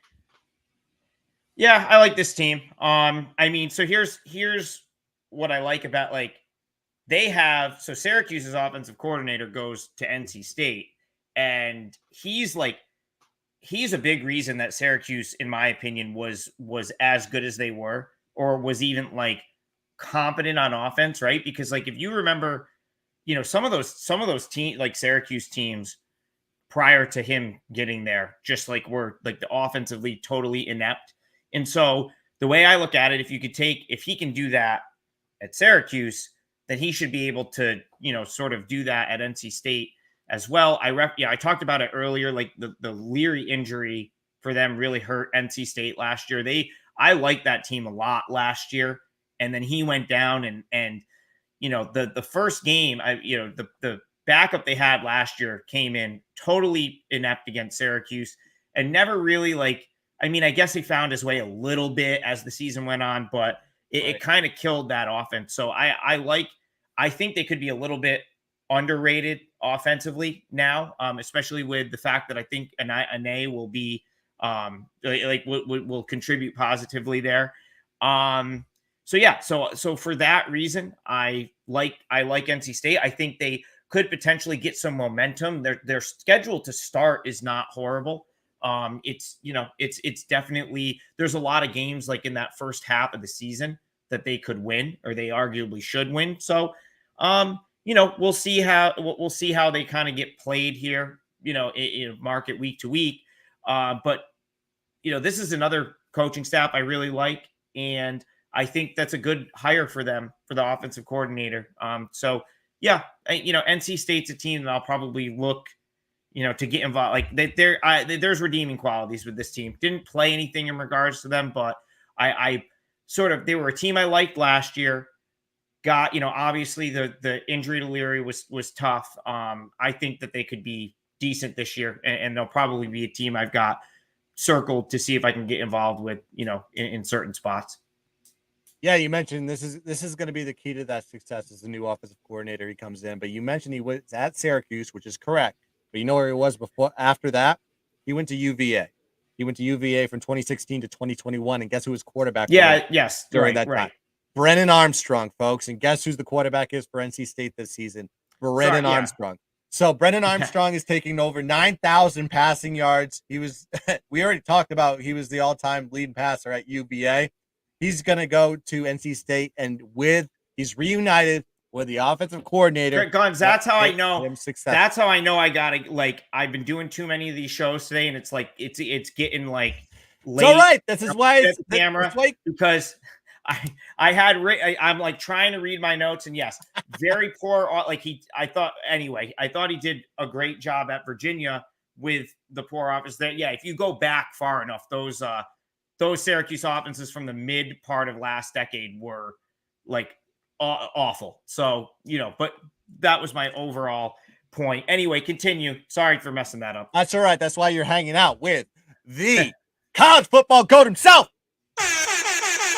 All right, we're going to go here. We're going to talk about the running backs. I told you, Brennan Armstrong is going to be the quarterback. So you're going to see this offense have a complete facelift altogether. Top rusher is back, Jordan Houston. He did have under 600 yards last season. This offense was already completely terrible last season, especially after the Leary injury. So we're going to take that with a grain of salt. They got their top two receivers back, but this was a group that didn't have any definitive targets. They do add a transfer from Clemson, and they're going to be more pass-oriented with an A taking over here for the OC. I think this is going to be a offense that's going to be completely productive altogether here. Two returning starters for the offensive line. Low as a unit as far as experience is concerned. But when you have that quarterback that has that high-paced offense and get the ball out quick, you really don't need a lot of protection. I mean, you saw Brendan Young. He didn't really have the best offensive lines at UVA, and he was still shown to be a great productive passer, and that offense was absolutely electric. So I'm fine with the offensive line not being great. Defensively, 327 yards given up last season, 3.4 yards per carry on the rush, 57.3 pass completion rate given up to their opponents, and 28 sacks. Only one of their top tacklers is back for this team. So they do lose a lot on the defense here, but you look at the linebackers on this one, they replace them with all like senior guys, juniors and seniors on this one. Mature group, very coachable group, and well developed in the program. So I think they're going to be fine on this one. As far as the D-backs are concerned, one starter back from that unit. So they're going to be very brand new and very fresh. So there may be a little bit of a downgrade as far as the defense is concerned. But when you have a facelift on the offensive side, I think you're going to be fine here, going tit for tat with your opponents here for NC State. So overall, new quarterback, new OC. They should work together well because they've worked together before. Inexperienced defense is a little bit of a concern, but the offense is going to be electric. Tough games. You got to play Notre Dame, Clemson, Miami, and UNC. But guess what? All at home. All right. So they're going to have the advantage there for the home field. Maybe get an upset in there in some of these situations. But we will see. It's going to be very interesting to watch this team on this one. But I love it when the quarterback meets his OC once again. We saw it at Washington. We saw it with Bailey Zappi in Western Kentucky. It works here, folks, and it's going to work here for Brendan Armstrong. Give me the over 6.5 wins for NC State. Cock the gun and fire the shot across the bow to the bookies. Tell them how it is. Give me over 6.5 wins for NC State. All right, now we're getting to the brass tacks here, getting to some of the big boys in the group here. Before we do that, we're going to say, if you are watching this now, watching this later, make sure you like and subscribe to the Sports Wagering Network YouTube channel. We're trying to build this up to the moon. So much electrical content coming through the college football, NFL, and college basketball season. So please like and subscribe to the channel and make sure you drop a comment on the way. All right, Hurricanes are coming here for Miami. And it seems like we always talk about Miami. We say like, oh, it's Miami's year. The monster is back, as they say. I don't know about that, but we will see here. 5-7, this team landed last year. 3-5 in the conference. 19 returning starters, so it's going to be a very seasoned unit. 9 on the offensive side, 10 on the defense. Mario Cristobal, second year with the team, coming over from Oregon. Coral Gables is the spot. 48th toughest schedule. Over and under 7.5 wins here. Miami, are they back? Should we be cheering for the U? Are they just going to be lackluster like they have been in the past here? Adam Trigger. So I think I have this right. They covered one game against an FBS opponent last year. I think they had one game that they covered against an FBS opponent, which is really something. So from a just a last season to this season perspective, like they're probably going to be undervalued, right? Because if you look at their ATS record from last year and just like how severely they underachieved relative to like what any sort of expectations were, and the fact that they're not named Florida State or Clemson. So like, just, it's not like they have like real expectations in this conference. Cause I think as we're getting up there, I mean, I think the consensus here is that Florida State, Clemson are going to meet in this title game, which of course we don't have the divisions anymore in this conference. I like talent wise, they're right up there with those teams in terms of, if you're just talking players, they're up there. But and Cristobal's a great recruiter, and he's been like, that's sort of known. I still don't think, like, I don't think there's any chance they win this conference. I mean, so for me, like they have the talent, but like I still don't know. I don't buy them putting it together. It's almost like Miami's like a pro, like they're like the NIL and the transfer portal are helping them get players, but I still have like big time question marks about like the program, the coaching staff. Like it's football is a game. It's not like basketball, Guns. Like you can't just go get a couple guys and then like they're on the floor and they're just gonna mask all the issues, right? Like Right. you got to have a team and you got to have coaching, and that's where it's just like that's where the disconnect is with me for Miami in terms of like them ever being what their talent says they should be. So I mean, maybe they're undervalued, and you can catch them in the early going where their lines are a little bit shorter than they should be based on the fact that they were horrific against the spread last year. But like I'm not expecting like this team to like go off and be a real contender. So that's kind of like, I don't know if I'm in on Miami. I don't know. It's gonna probably depend on where they're at, like week 5 or week 6, and whether I can find value for or against them. What you'll see is, like, for me, Guns, like college football is very like it's different from the other sports for me a little bit. Like where college hoop and baseball, I'm much more into the matchups and the players and that stuff. And where for me, my betting is so much more predicated on the markets here, and I'm going to either go against that. Like I'm going to try to get myself to a point where I can make a case to go against it, or like I'm almost never going to be with the market, if that makes sense. Right. So if the market's one place on Miami, I either need to figure out if I can, and I'm just not saying Miami, this is just anything. This is just like the way I like to bet football. Right. Can I go against it? If not, I'm going to move on to the next spot and see if I can go against that. Because I really honestly think if you bet against shaded lines in football, more so than any other sport, shaded meaning the book is going to shade them to need something.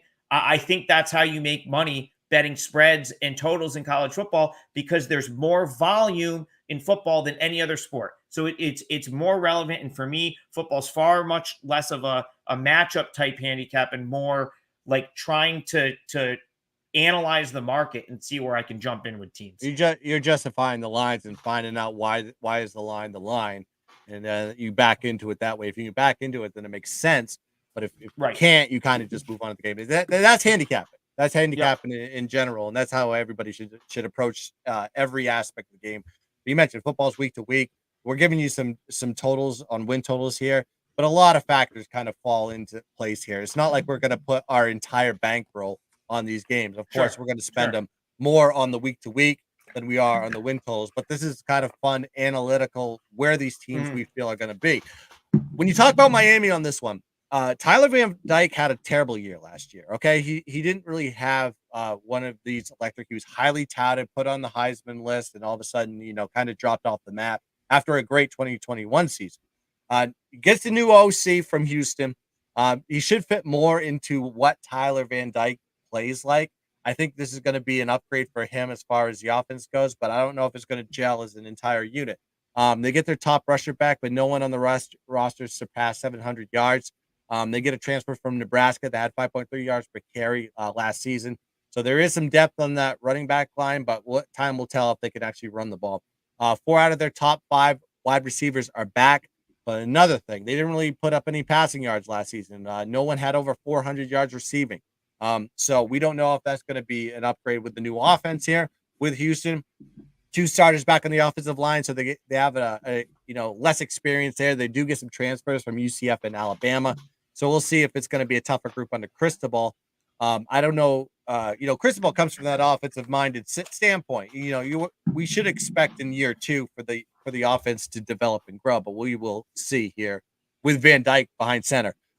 Defensively, 370 yards given up last season, 4 yards per carry, 60.9% pass completion rate, 37 sacks. But the defensive line loses 1 starter and they add 3 transfers. So they have some athletes that can get to the quarterback. So their pass rush should be tough yet again. The linebackers, 2 starters back for them. And they get a solid transfer here. No one's really talking about here from Francisco Mayoga from Washington State. He was the captain, the leader of that defense, if you remember from last season. So it's going to be a real solid group here for the linebacker core from Miami. D-backs get 2 starters back. They add 3 transfers for some depth.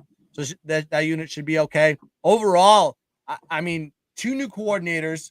They get a new defensive coordinator, new offensive coordinator. So there's going to be some, ring rust and, trying to adhere to the new schemes. They have to play A&M at UNC, Clemson at Florida State. Those are their toughest games that I'm seeing. I don't know if they're going to be a contender to get to the ACC championship because this is going to be a very competitive group. But I don't know if Miami's back yet. It's kind of one of those questionable units. It's sitting at 7.5 for a reason. Bowl team, yes. Are they going to be 8 or 9 wins? I don't know. We'll see. Miami's just kind of one of those tough teams to cap. Better to fade than to take them, in my opinion. But we will see here what happens with the Canes. All right, now we're getting into Tar Heel country, baby. Drake May is your quarterback, and Mac Brown is your coach. 5th year with the team. Chapel Hill, North Carolina is the spot. 43rd toughest schedule. 17 returning starters now on the offense, 8 on the defensive side. 6-2 in the conference last season. Over and under is 8.5, and there is a lot of buzz in Tar Heel Nation, Chapel Hill. What are your thoughts here on the Tar Heels, Trigger? Yeah, well, I got to drop off. I apologize. I'm going to have to drop off after UNC because this, I had this going till 9:30. So I apologize for that. I'm going to bail on you for the last couple, but I will give like my quick overview of the top 3. This is the last one I have a real opinion on though. So I'm glad we're doing UNC right now. So last year I was as against UNC as anyone. I mean, I bet against them every single week, pretty much. For the most part, had pretty good results with that. They won a bunch of close games. I know one of the close losses I took was like week 2, Appalachian State, ridiculous game. Gave up 61 points, still ended up winning the game somehow. And so they burned me a couple times early in the year, but this was this was like one of my biggest positions in this conference last year. Was that this team was not very good. Like their defense was atrocious. I can't believe Chiswick is still there, to be honest with you. Like it was so bad. They couldn't, they had no pass rush. They couldn't stop the run. You'd think that a team with the players of this caliber would have been good at one of those things. They couldn't do either. Right. And I ended up finally really, making my money against them at the end of the season. I talked about it earlier in the show. Had my big bet on Georgia Tech that won, cashed with NC State toward the end of the season against them.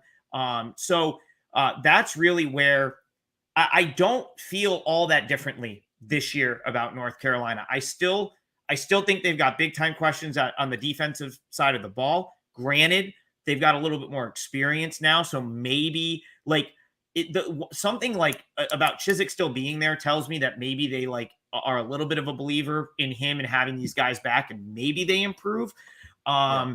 But and then of course the thing with that sort of scares me off of like taking a position on the under here is the fact that Drake May I mean, he's one of the best quarterbacks in the country, and we know that quarterback play ultimately wins games in college football. So he does lose a couple of receivers, which could be, I don't know. Again, like receivers, running backs, like I tend to try to not to overreact to stuff like that, because part of me says, okay, well, I think it's Downs and is it Antoine Green that are gone, but Yep. they're just going to get other guys. Like they bring in other guys through the portal that are Exactly. probably just as good. So I Yep. try not to overreact to stuff like that. For me, it's really going to be, I mean, if this team comes out and they look like they're totally clueless offensively, or I'm sorry, defensively early in the season, I may try to like almost double down on my opinion from last year and play against them. I ultimately think I'll probably end up against them on a week to week basis, because I have a feeling the bookmakers are gonna. I think this team's going to be priced kind of like like they're going to be favored sometimes. Like people are going to love May, right? And Oh, yeah. especially if he's Yeah, out yeah. there, sort of doing his thing the way he did last year, they're going to absolutely love um him. So Mhm. and that's the type of stuff that gets you a little bit what I would consider overvalued in the market. One thing though about this team, I may just come out firing against them early. Their September schedule is very difficult. I mean, Yeah. it's like at South Carolina, the rematch with App State, like maybe App State doesn't have a chance to win that. Like last year, that game was in Boone, North Carolina at App State. It was a home game for them, but they might be able to cover a big number there. And then it's like, I think, what is it, Pitt? Like they have to go to Pitt. And Minnesota's in the right. Like first four yep. games are like, I mean, at Pitt is no easy game. No. I'm kind of, I don't have like a huge opinion on Pitt one way or the other, but they were good last year, and there's a lot of people that expect them, to be decent again this year. So I'm gonna cautiously fade. I want to fade this team. I didn't bet the win total under. It moved a little bit, but that's how I'm looking at North Carolina. I wanna go against this team. I had success doing it last year. I'm not sold that their defense is going to be like leaps and bounds better. It could be. It's hard to be worse, right? Like it's hard to be worse Right. defensively than they were. But I still think they're going to be pretty poor defensively, and Mhm. they're going to be priced as a team that should be good. Like, but look at where you have. We'll look at where we have them in the preview as we head to the top. So they're going to probably be a fade for me. I think I'll be taking more positions against North Carolina than playing on them. I don't think I played on them a single time last year and had a lot of success going against them, especially toward the end of the season. And that's probably what I'll be doing again. So North Carolina is a team I'm going to be looking to fade. Yeah, I originally put like take UNC over in this one, and I caught myself. I go, wait a second. I go, I remember this defense sucked. And then he started going into the defense, and I'm like, oh wait, yeah, I think the defense is going to be in the same position as they were last season. It doesn't matter if they have Drake May. You mentioned this 66.2% pass completion rate, 38 touchdowns, 7 INTs last season. He is going to be one of the perennial top 5 Heisman, look ahead guys. He's going to be, putting up some big stats. He also almost had 1,000 yards rushing by himself, 7 rushing touchdowns. Not to forget, he is the ultimate weapon when it comes to Heisman hopefuls. And then besides Drake May, they bring back Elijah Green, 4.3 yards per carry on the running backs. Should be an improved group overall in the backfield.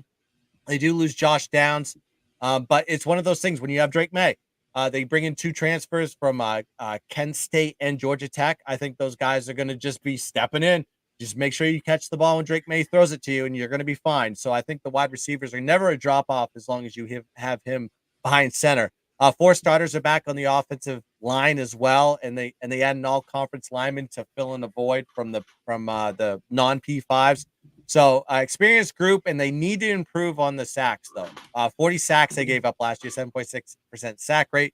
Defense, they bring back 8 guys on this one, but this is a team that gave up 65.8% pass completion rate last season and only had 17 sacks overall. Okay. So I think the defense is really not. I mean, you look at the transfers they brought in, they did get Amari Gainer from FSU on the defensive line to help with that pass rush. But and the linebackers, their top two linebackers are back. But I just don't know if this unit is going to gel from the defensive standpoint. Time will tell on this one. But you have a good offense again with UNC, with Drake May, and you have a defense that has question marks altogether. They had 6 wins that were decided by 7 points or less. Okay, when you have a lot of these lucky wins, which I call them lucky wins, one possession can change your win total altogether. This is a team that had 9 wins last season. The total is sitting at 8.5. It's kind of sitting a little bit lower than what they had last season.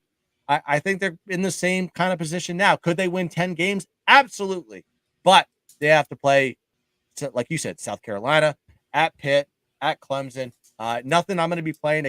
They can contend for an ACC championship once again, but not nothing I'm going to be playing on this one. I decided to pass. That's going to do it for UNC. I want to make sure I give Adam his proper send out. Tell them where they can find you everywhere on the social media platforms. Yeah, so I just want to summarize, and again, so what I played in this conference: BC over 5.5, Syracuse under, and then my strongest sort of opinions as it pertains to teams. I think I'm going to look for spots to back Duke against the number after they get a little bit undervalued, and I'll look to spots to fade North Carolina. As far as the teams that I'm not going to make it to talk about here, again, I don't I kind of sort of went past quickly, like Florida State, Clemson. They're everyone's top 2, right? And it's really like the only really, I mean, it's really going to be are you team FSU or are you team Clemson at this point? And I'm sure Guns will get into that in a minute. I think I would lean toward being team Clemson right there, but it's hard to argue with everything Florida State has back. So that's kind of like where I'm at in the ACC right now. And again, I'm much more when it comes to breaking, handicapping, trying to find spots where the market is here and I'm somewhere further off than them, so I can justify going and making a play against a number. I really do feel that that's how you make money. Betting football, college football, and the NFL. I think this is the most profitable way to do it, and it's how I've been able to sort of win year after year. So that's kind of what I'm looking at in this conference. You can find me on Twitter at TopFlightSI. All of my stuff is at wagertalk.com. And thanks for having me, Gun. Sorry I couldn't make it to the end of the show here. I've got something I got to go take care of, but it's always great chatting with you. And I know we're going to cash a bunch of tickets this season.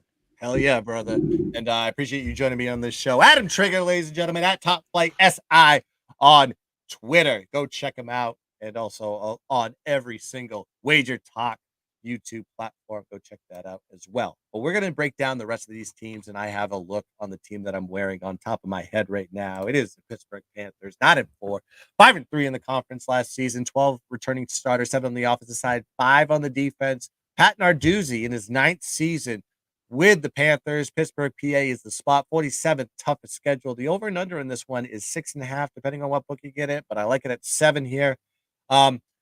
Let's talk about this team altogether. Now, Keaton Slovis experiment kind of failed for them last season, so they replaced him with Djokovic from BC, who didn't have a great season, but he reunites with his former OC at BC, Frank Signetti, who actually was his OC at BC in 2020, where he had his best season yet. The last season, he had 17 touchdowns, 5 INTs, and 61% pass completion rate. So I think this is going to be beneficial for Djokovic to come into the situation with his offense that he is familiar with, and should be an upgrade over Slovis. Top running back is gone. Israel Mbenkanda. I can't really say that name too well. He had 1,500 rushing yards last season, 6 yards per carry, and 20 touchdowns. So big shoes to fill for that unit. Number one, their number 2 rusher, Rodney Hammond Jr., who is capable of handling larger loads, I think, on this one. So we haven't really seen the light of Hammond yet. So I think it's going to be one of those situations, big shoes to fill, maybe a little bit of downgrade this season for the running back. But I think with Pittsburgh, they always seem to have that guy that steps into that role and plays well. So I think it's going to be just fine here in the backfield. They do lose their top receiver, and Jared Wayne, 1,000-yard receiver, had 1,063 yards last season. But they get back their other top 3 wide receivers, and they add 2 transfers from Florida and USC. Even though with the loss of Wayne, I think this group's going to be fine under with Djokovic coming into the situation. 3 starters return on the offensive line, including 2 all ACC offensive linemen. This group struggled through injuries last season, but they did allow 4.6 yards per carry to the rushers and only 19 sacks. So well coached, well groomed. With the situation being dire for them as far as injuries are concerned, they are able to step up into the role. I trust the Pitt offense in this situation. Now you look at the defense: 330 yards given up last season, 3.3 yards per carry, 55.9 pass completion rate, and 48 sacks. Defense had an electric season in 2022. They do lose their top 4 tacklers from last season, but we look at the defensive line, elite group, but they lose elite group last season. They lose all but 1 starter from last year and lack a little bit of depth they've had in the past, but they have a great defensive line coach that has done a great job developing defensive lines. So big trust in the coaching on this one. You've got to have it with the experience that is brought here. And Pitt, quite frankly, is defined by their defense. And I've never seen a truly bad defense here for Pitt. 2 out of their 3 starters are back from the linebacker position. They do lose their number 1 tackler. This is a core full of juniors and seniors as well. So mature, been in the system type of group.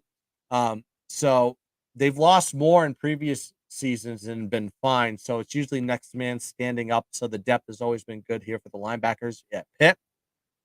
Then you have the corners on this one. They have 3 DBs with at least 5 starts under their belt from last season. And they add a transfer from Florida State. So the playing experience should be great. They do lose a little bit on the safety side. So there is questions with that in that regard. So overall in the defense, I just got to trust the defensive coordinator on this one to develop this team. So overall, offensively, they lose their top quarterback, running back, and wide receiver, but they upgrade at quarterback, and they have an OC that is familiar with the quarterback. And so I think they'll work hand in hand in this one. Defense only has 5 starters back.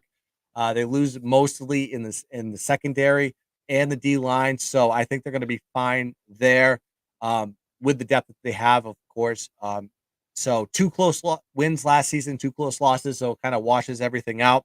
Tough games on this one. They have to go play UNC at ND and Florida State at home, and Florida State and ND are back to back. So there's 3 real tough games for them that I see on the schedule. So based on that, I think they can get 9 wins. I think that they can get 8 wins. It's going to be over 7, over 6.5. That's all I'm looking for in this one. And I think this team under Narduzzi is going to be just fine. It's going to be a coaching challenge for him. It's going to be a little bit of a struggle early on and in some of these tougher games for him. But I think this team is going to be just fine. I think they're going to get over the number on this one. So I like the pick here. Give me Pitt here over 7 wins for me, baby. Oh, baby. As we go to the next game on the board here, let's go to Tallahassee, Florida. Mike Norvell in his 4th season. This is the resume season. These are your guys now, Norvell. What are you going to do with them? And people are highly touting this Florida State team. 10-3 last season, 5-3 in the conference, 17 returning starters, 8 on the offensive side, 9 on the defense. 41st toughest schedule. The over and under wins is 9.5. All right, so it's going to come down to this, folks. It's going to come down to Florida State and Clemson. All right, so Jordan Travis does come back here for them. He's under center. Great season last year. 64% pass completion rate, 24 touchdowns, 5 INTs, and he was a great runner at 5.3 yards per carry. So they also have a quality backup in Roadmaker that we don't really know anything about because he's so young. He's a freshman, so I think this is high hopes for this team altogether. And Jordan Travis, of course, is going to be talked about all the way through the season as a Heisman hopeful. They get back their top running back as well in Trey Benson, who had 66.4 yards per carry. He had over 1,000 yards last season. They also bring back all but one running back from last season, so their quality in depth is all immaculate here for the Florida State Seminoles. Top wide receivers back as well, and Johnny Wilson. He had 897 yards last year, 20.9 yards per catch, and 5 touchdowns. But they do lose a lot of their depth in this one, so that is a concern. They do go to the transfer portal, however. get a guy from Michigan State and West Virginia. All have potential to be solid here for Jordan Travis's targets. I think this group is going to be just fine from the wide receiver perspective. Last season, this from the offensive line standpoint, they allowed their runners 5.5 yards per carry and only allowed 20 sacks. A lot of that is because Jordan Travis can move out of the pocket and make his own, you know, uh, improvisational movements in the offense here. But the group overall, they lose 2 starters, but they go to the transfer portal and just get a bevy of experience. So this group is loaded with experience. They have 3 starters with all conference honors, whether it was with Florida State or outside of Florida State, and they're just transferring in. Um, might be the best offensive line in the country, but time will tell. I think on paper they just look great. The experience factor is through the rafters. From an offensive line standpoint, I think Jordan Travis should feel great and comfortable in that pocket, and with his legs, dangerous as hell. All right, last season though, let's talk about the defense here. 322 yards given up, 4 yards per carry, 56.4 pass completion rate, 40 sacks, 11.5% sack rate. Great defense last year for the Seminoles. 6 of their top tacklers are back, but they lose their top tackler. All right, defensive line, 2 starters are back, and they added 3 transfers who were all starters in 2022, including a first-team MAC All-Conference Braden Fisk from Western Michigan, and they get a guy from Miami and South Carolina as well. So very talented group there up front for the Seminoles. Linebacker, this unit is at full strength once again, so it's going to be a tremendous group and a lot of all-conference talent there for the Seminoles. For the D-backs, they do lose their top D-back and number 1 tackler to the draft. They add a transfer from UVA and Fentrell Cypress, who's a real lockdown type of corner. So there'll be a little bit of drop off here in the secondary for the Seminoles, but they get a good transfer there from UVA to kind of fill in the voids there. I think it's going to be a tough unit altogether. You're looking at their schedule, their toughest games on this one: LSU, neutral field, and Clemson, at Pitt, at Florida. So they got some tough games on the schedule for sure. But the last 2 seasons, they had last season 2 of their losses were by 7 points or less. And then 3 of their wins are by 7 points or less. So almost a wash on that one as far as the competition is concerned. But this is an experienced unit. They look great on paper. From a betting standpoint, I'm not going to take them on a win total in this one because you're basically trying to pick a winner at 9.5, in my opinion. But we'll have to see what happens on this one. They do have to play Clemson on the road. Tough spot here, as good as Clemson is going to be. Also, they have to go to at Pitt. And then, of course, they're playing their rival at Florida at the end of the year. And, of course, LSU early on in the season, revenge spot for LSU, hitting the goalpost, I think, in week 1. That was a tremendous loss for them. So they're going to be riled up for that one. So 9.5, tough one for me.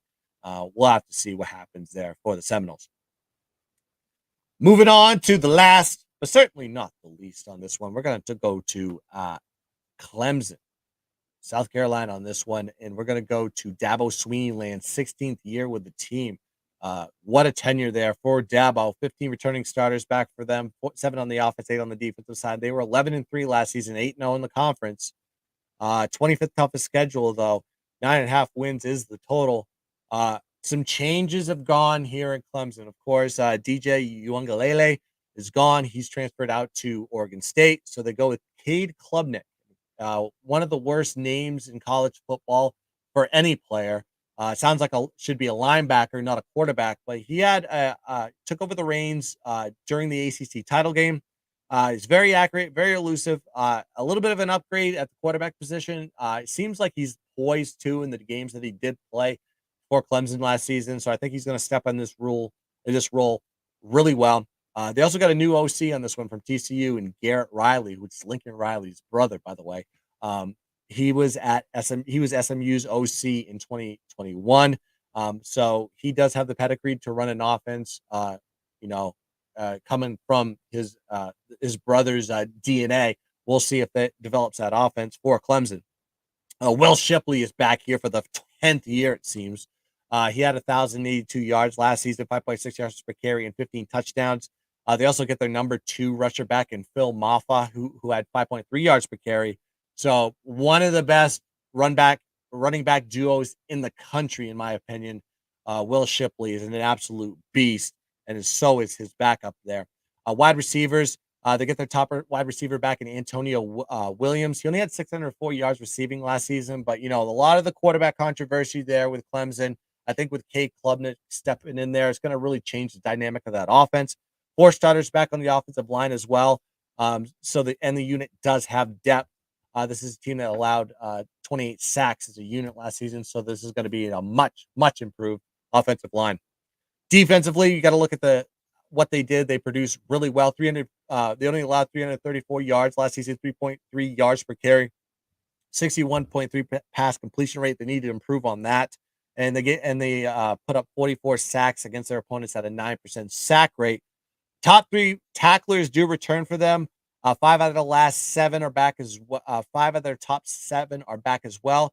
You look at the defensive line, big losses to this unit with 3 starters gone, including Brian Breezy, who went off to the draft, as well as Murphy. That was their 1-2 punch on that defensive line.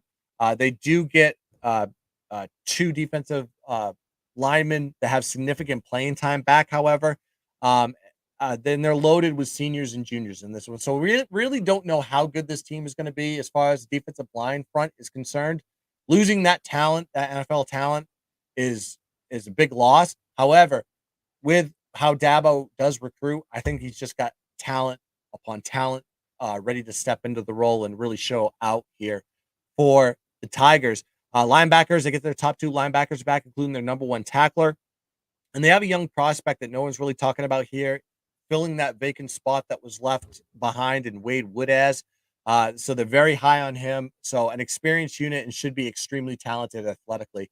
Now you got to look at the defensive backs on this one. All 4 starters back for the coverage unit. They're ranked 38th against the pass last season. So I think this group is going to move up into the top 25, maybe even higher on this one with the experience coming back. So overall, offense should be an upgrade on this one. Cade Klubnik should have a resume year to build off of here after just playing 2 games last season, actually 1.5 games, and really showing out into the bowl. High hopes for him. Defense should be improved with the returning starters, especially in the linebacker and the defensive back core. The D line hopefully will get into that pass rush, and I think with the talent that Dabo is able to recruit from Clemson, they should be fine there. They do have some tough games, but they get to play them at home. Florida State and Notre Dame, they get to play them at home where they are at their most successful. It is tough to play there at Clemson, South Carolina. Now, road games, they get to go at Duke, at Cuse, at Miami, at NC State, at South Carolina. Not that bad for road games. And you have really 2 tough revenge games with South Carolina and Notre Dame. As you know, Clemson did get crushed by Notre Dame in South Bend last season, and with South Carolina beating them in a close competitive matchup. These are 2 revenge spots that leads me to believe we're going to be seeing one of those powerhouse Clemson teams once again. This is the favorite to win the conference for a good reason. I think this team does get over that total and they win. It is 9.5 games, but it all comes down to some of these matchups here. We're talking about Florida State and Clemson do have to play one another. They have a few road games in here where they could get caught sleeping. Maybe at NC State, maybe at South Carolina. We don't know. I don't want to touch this one. 9.5 is a real high one. I think Clemson is probably in the contention to make a college football playoff with this lineup. But time will tell here. I'm just going to let this number sit and stew. But I'm thinking that Clemson is probably the team to beat here in the ACC. So that does it for every single damn team in the ACC. And if you're watching this now, you watch this later, please like and subscribe to the Sports Wagering Network, YouTube, and just hit the like, hit the subscribe if you haven't already, and make sure you leave a comment and tell us how good, bad, or indifferent we are. I read them all here. So here are my total picks for this broadcast. We like NC State over 6.5, and I like Pitt over 7. And I think you can find 6.5s with the heavy juice out there. I know FanDuel does have 6.5, but it's really juicy.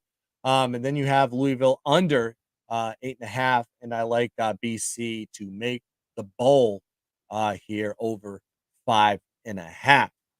But that's going to do it. We have one more show to go. And I'm going to break down all the non P5 schools. And I don't mean every single one. Everybody relax. I'm going to pick and choose a few teams in there to talk about. Maybe I have a special guest along the way to be determined. But thanks for joining me, whether it's now or later. I appreciate all the follows, appreciate the love, appreciate all you guys that have been watching these shows. It is much appreciated. And we're going to have ourselves an electric college football season. If you don't know what I did in 2012, baby, I did 169, 136, and 6 plus 40 units. And I'm killing it overall in the last 3 years, 80.2 unit profit, baby. This is why you need to follow the GUN, baby. That's going to do it for the show, baby. Thanks for joining us. And let's cash some tickets. Let's have ourselves a damn college football season. Let's dominate. And as always, let's keep dancing, baby.